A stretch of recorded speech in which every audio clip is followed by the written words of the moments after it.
All right, Shakespeare fans, let's jump right in. We are taking a deep dive into Macbeth, Act 3, Scene 2. Ooh, yeah, Act 3, Scene 2. This scene, this one is juicy. Definitely a lot going on. Because this scene is all about the aftermath, right?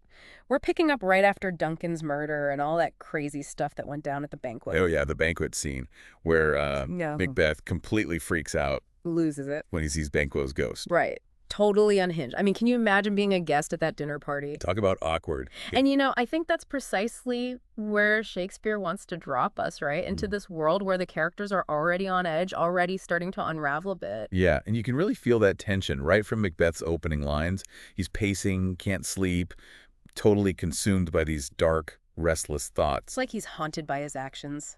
Haunted by guilt, by fear. You know that line, sleep no more, Macbeth does murder sleep. It's just chilling. Yeah. It's like he's saying that he himself has murdered the very possibility of peace, of rest. Exactly. It's like this self-inflicted wound that just keeps getting deeper and deeper. And we also see that even Lady Macbeth, who has been so strong and in control up until this point, she's starting to show signs of cracking too, isn't she? Yeah, she's definitely not as unflappable as she was in those earlier acts. There's that line where she says, "'Tis safer to be that which we destroy than by destruction dwell in doubtful joy." I mean, that's pretty heavy, isn't it? It's a pretty powerful admission. It's like she's realizing that maybe this whole being queen thing wasn't quite what she bargained for. Right. And you can see her trying to manage Macbeth's paranoia, trying to keep up appearances, telling him to smooth over his rugged looks and be bright and jovial among their guests. But it's all such a facade, isn't it? Absolutely. Right. And that takes us right to one of the major themes that Shakespeare's playing with in this scene: deception. The whole idea of appearance versus reality, they're both putting on an act, trying to hide their true feelings behind these masks of normalcy. Yeah, like when Macbeth says to Lady Macbeth, "And make our faces vizards to our hearts, disguising what they are." They're both so aware of the need to keep up appearances, to hide their guilt and their fear. But it's interesting, though, right? Because even as they're talking about this deception, there's still this sense of intimacy between them, this shared vulnerability. They're confiding in each other, sharing their anxieties. It's complex. It's like they're both trapped in this web of lies and deceit, but they're also trapped with each other, bound by their shared ambition, by their shared crime. And right in the middle of all this talk of masks and deception, we start to see hints of Macbeth's next move.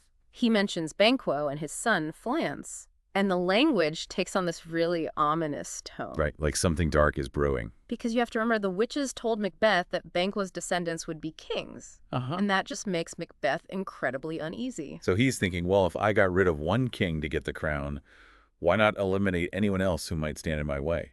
Exactly. And so his paranoia and his ambition kind of feed off each other, pushing him further down this path of violence. It's like a recipe for disaster, isn't it? Paranoia plus ambition. Totally. And he even talks about planning another deed of dreadful note, as he calls it. Oh, that phrase just sends chills down my spine. It definitely foreshadows the escalating violence that's going to dominate the rest of the play. And to top it off, just listen to the imagery that Shakespeare uses here. The light thickens, the crow makes its way to the rooky wood, the good things of day start to droop and drowse. It's like the whole world is becoming this dark and menacing place, reflecting the darkness inside Macbeth himself. Right. Shakespeare was a master at using language to create mood and atmosphere. And all this imagery, all this darkness, really reinforces that sense of foreboding that hangs over the entire scene. So we have a lot to unpack here. Yeah. We've got guilt, we've got paranoia, we've got this crumbling sense of security, the theme of deception, and now the seeds of another murder plot being sown. And all of this complex psychology, it all happens in just a few lines. Shakespeare really knew how to pack a punch. It's amazing, isn't it? How much he can convey with so few words. And things are about to get even more interesting because Macbeth drops a bombshell on Lady Macbeth. He tells her to be innocent of the knowledge of his next plan. He's shutting her out. And that right there is a major shift in their whole dynamic. Yeah. I mean, up to now, they've been in this together. Right. Plotting and scheming as a team. But now he's like, nope, you're out of the loop on this one. So many questions come up, though. Like, is he trying to protect her? Maybe. Shield her from the guilt of another murder. Or has he just become so power hungry that he doesn't even trust her anymore? Or maybe a little both. It's tough to say for sure, But it definitely makes you wonder, right? Like, does he even see her as an equal partner at this point? Or is she just another pawn in his little game of power? And how is she going to react to that? Because we know she's ambitious too, right? Yeah. Oh, yeah, she's not going to just sit back and let him call all the shots. Exactly. Will she try to assert herself, try to regain some control? Ooh, that's a good question for all you listeners out there. Right. Think about it. Pay attention to how the power dynamic between Macbeth and Lady Macbeth plays out as you keep reading. Because that shifting dynamic, it really speaks to one of the bigger themes that Shakespeare's exploring throughout the play, the whole idea of how power corrupts. Yeah, the more obsessed Macbeth becomes with holding onto his power, the more isolated he gets. Even from his own wife. Exactly. And that isolation just feeds his paranoia, pushing him even further down this dark and violent path. It's messed up. Definitely a vicious cycle. Oh, and you know that line at the end of the scene? When Macbeth says, "Things bad begun make strong themselves by ill"? Yeah. That one always sticks with me. It's so powerful. Because it suggests that once you start down a path of evil, it's like there's no turning back. You just keep getting sucked deeper and deeper into darkness. Right. It's like the weight of your bad deeds just pulls you down. Man, Shakespeare was a genius. Totally. So, okay, let's recap here. All right, yeah, let's give our listeners some key takeaways from Act 3, Scene 2, the kind of stuff that'll help them really shine in those class discussions. Okay, so first and foremost, this scene is a turning point. Both for Macbeth and Lady Macbeth. Yeah. Things are starting to unravel. Their relationship is strained. Macbeth's paranoia is getting worse. And Lady Macbeth, well, she's grappling with the whole be careful what you wish for thing. And they're both under immense pressure, right? Yeah. You can see it. Totally. Trying to keep it together, trying to maintain this facade of normalcy when everything is falling apart under... Throwing those masks. Yeah. Hiding their guilt, their fear. Right. But underneath those masks, a storm is brewing. Things are about to explode. The scene's like a pressure cooker. Perfect analogy. And, you know, for all our listeners out there who are going to be tackling Macbeth in class, here are a few discussion-worthy questions. Oh, yeah. Hit us with those insightful questions.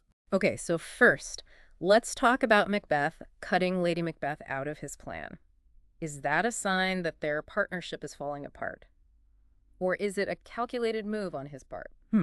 Interesting. What about Lady Macbeth's reaction? Will she just go along with it, or will she fight back? Oh, I like that one. And finally, let's think about that line. Things bad begun make strong themselves by ill. What does that tell us about the nature of evil and the choices that Macbeth is making? Ooh, those are some seriously deep questions. I bet there will be some great class discussions about those. Oh, for sure. This scene always gets people talking. And, you know, even beyond those specific questions, there's just something about this scene, the way Shakespeare uses language, the imagery, that really gets under your skin. Like, remember that line where he compares himself to a snake that's been scorched but not killed? Oh, yeah. We have scorched the snake, not killed it. It's such a vivid image. Totally. It's like he's saying that the threat, the danger, it's still there, lurking beneath the surface. Yeah, exactly. And he also talks about the crow flying to the rooky wood and how all the good things of day begin to droop and drowse as night comes on. It's like the natural world is reflecting the darkness that's consuming him from within. Right. And, you know, Shakespeare often uses nature imagery like this to kind of mirror the state of the human soul or even the state of the world. So in this scene, it's like nature itself is becoming corrupted by Macbeth's ambition and his violence. And, you know, as we leave Act 3, Scene 2, I think it's safe to say that we're left with a real sense of impending doom. Yeah, like things are about to get even worse. Definitely. The stakes are higher, the characters are changing, and it feels like everything's just hurtling towards some kind of tragic climax. And we're left wondering, can Macbeth break free from this cycle of violence he's got in? Right. What's going to happen to Lady Macbeth? Right, like what is the ultimate price of unchecked ambition? Ooh. That's a lot to think about. You know, I also feel like I need to go back and reread this scene again. Me too. Every time I revisit Macbeth, I find something new. It's just so rich and complex. So to all our listeners out there, keep digging deeper, keep asking those tough questions, and keep those class discussions lively. There's always more to discover in Shakespeare. And you know what? That's it for our deep dive into Macbeth, Act 3, Scene 2. But the conversation doesn't have to end here. Keep those thoughts flowing and join us next time as we delve even deeper into the world of Shakespeare.